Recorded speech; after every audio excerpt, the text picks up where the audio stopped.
Curry చేసుకుని try చేద్దాం. చాలా నాకైతే ముద్ద చేస్తుంది అంతే.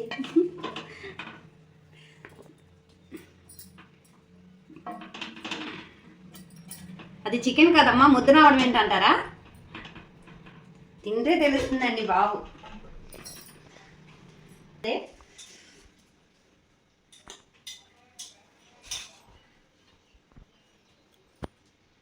మీరు నా దగ్గర ఉంటే మీకు ఒక ముద్ద పెట్టేదాన్ని. చాలా అంటే చాలా అద్భుతంగా అంతే. ఎంత అన్నమైనా లెక్క లేకుండా తినేస్తారు, అంత టేస్టీగా ఉంది కర్రీ అయితే.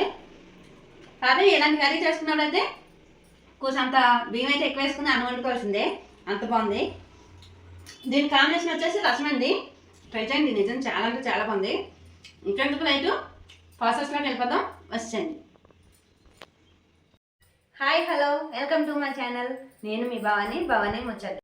ఈరోజు మనం మంచి స్పైసీగా కొబ్బరి చికెన్ ఫ్రై చేసుకుందాం. దానికి ఏమేమి కావాలో చెప్తాను, వచ్చేయండి.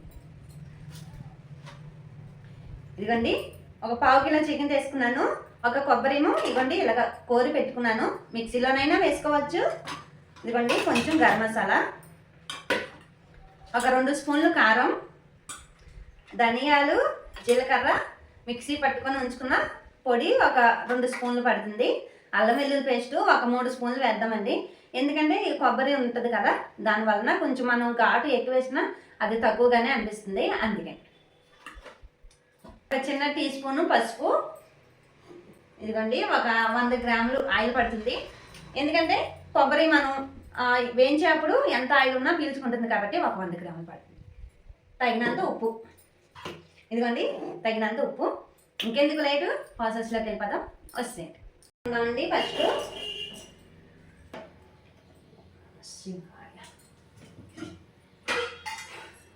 గిన్నె పెట్టుకుందాం, ఆయిల్ పోసుకుందామండి. ఆయిల్ వేడైంది కదండి, చికెన్ వేసుకుందాం. ఇప్పుడు అండి చక్కగా నీట్గా కడిగి పెట్టుకోవాలి. చికెన్ వేసేద్దాం. ఒక టీ స్పూన్ పసుపు వేసుకుందాం.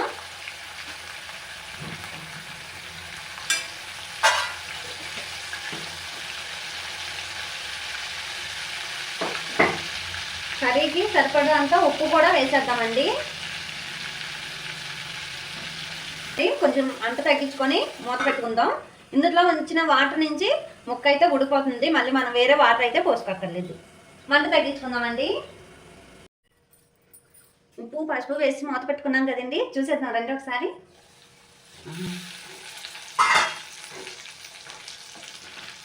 ఇదిగోండి ఎలా వేగి రావాలన్నమాట. ఇప్పుడు మనం అల్లం వెల్లుల్లి వేసేసుకుందాం. ఇదిగోండి ఇది పెద్ద స్పూన్ కాబట్టి 2 వేస్తున్నాను, సరిపోదు. వేసేసుకొని కలుపుకొని ఒకసారి మూత పెట్టుకుందాం. మళ్ళీ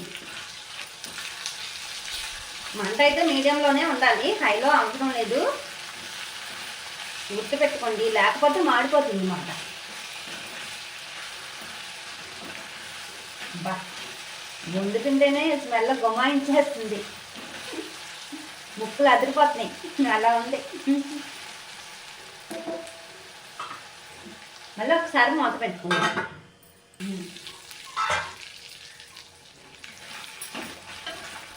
సూపర్ అబ్బా, స్మెల్ అదిరిపోయింది అంతే. ట్రై చేసేయండి ఒకసారి. పిల్లల్ని తిను తిను తిను అన్నా వాళ్ళ ఇంట్లో ఇలాంటివి చేసి పెట్టండి, చక్కగా తింటారు లొట్టలు వేసుకుంటా. ఇక మీరు నోటికి కూడా ఎక్కువ పని చెప్పక్కర్లేదు మాట, ఇలాంటివి చేసి పెడితే. ఇదిగోండి 2 స్పూన్లు కారం. చక్కగా ఎలా కలుపుతూ ఉంటే అదంతా మసాలా ఇదిగోండి దీనికి పడుతుంది చికెన్కి. మంట అయితే మీడియంలోనే ఉంచండి, హైలో పెట్టద్దు. కొబ్బరి వేసేసుకుందాం. ఇదిగోండి నేను చూసారా ఎలా మిక్సీ పట్టానో. మాకు రోడ్డు సైడ్ కదండి, కొద్ది సౌండ్లు, వాయిస్ విడిగా ఇద్దామన్నా ఏదో ఒక సౌండ్ వస్తూనే ఉంటుంది, అందుకని ఇలా ఇచ్చేస్తున్నాను డైరెక్ట్గానే. తప్పుగా అనుకోకండి, కొంచెం అడ్జస్ట్ అవ్వండి. ఇదిగోండి కొబ్బరి వేసేసుకున్నాం. నేను కొంచెం ఎక్కువే వేస్తున్నానండి, కొబ్బరి బాగుంటుందని. మీకు అంత అవసరం లేదనుకుంటే కొద్దిగా తగ్గించుకోవచ్చు. ఆయిల్ ఇందాక ఎలా ఉంది, ఇప్పుడు చూసారా ఎలా ఇంకిపోయిందో ఆయిల్ మొత్తం. లాగేసుకుంటుంది అన్నమాట. ఇప్పుడు మంట సిమ్లో పెట్టేసుకోండి. సిమ్లో పెట్టుకొని వేగనివ్వండి కొంచెం. ఇదిగోండి చూసారా, ఇప్పుడు మధ్య మధ్యలో ఇలా కలుపుతూ ఉండాలన్నమాట. మరి అలా పెట్టేసి వదిలేయకూడదండి, కొంచెం ఇలా కలుపుతూ ఉండాలి. కూర అయితే గుమ్మాయించేస్తుంది, మంచి స్మెల్ వస్తుంది. చూసారా ఎలా పొడి ఆడుతూ ఎలా ఉందో. చక్కగా రసం పెట్టేసుకొని ఇలాంటి డిష్ ఒకటి సైడ్ పెట్టేసుకొని తింటే అసలు నా సామరంగా అదిరిపోతుందండి. ధనియాల పౌడర్ వేసేసుకుందాం. ఇదిగోండి గరం మసాలా వేసేసుకుందాం.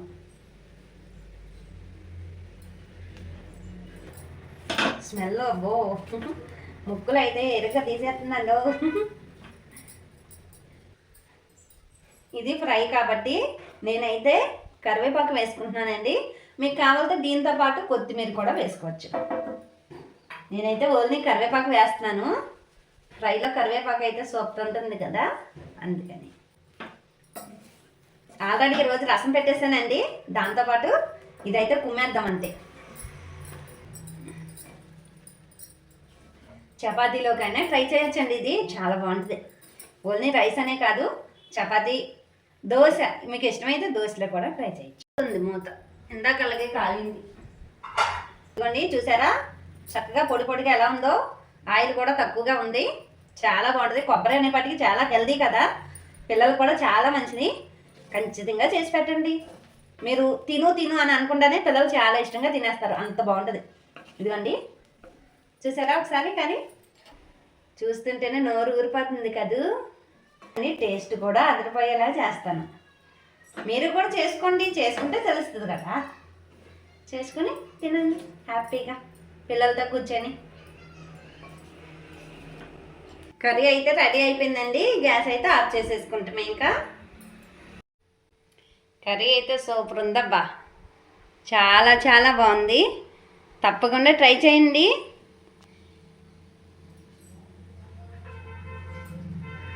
చూసారుగా చికెను కొబ్బరి ఫ్రై అండి, ఎలా చక్కగా పొడి పొడి ఆడుతూ ఎలా ఉందో చూసారా. ఎంత అందంగా ఉందో అంత హెల్దీ కూడా. ఖచ్చితంగా ట్రై చేయండి. ఉంటాయండి, బాయ్. వీడియో చూసి ఊరుకోకుండా ఒక లైక్ ఇవ్వండి, సబ్స్క్రైబ్ చేసుకోండి. కర్రీ అయితే ట్రై చేయండి, ట్రై చేసి నాకు కామెంట్ పెట్టండి ఎలా ఉందా అని. చాలా అంటే చాలా బాగుందండి, నిజమే చెప్తున్నాను, సూపర్ ఉంది. బాయ్ అండి.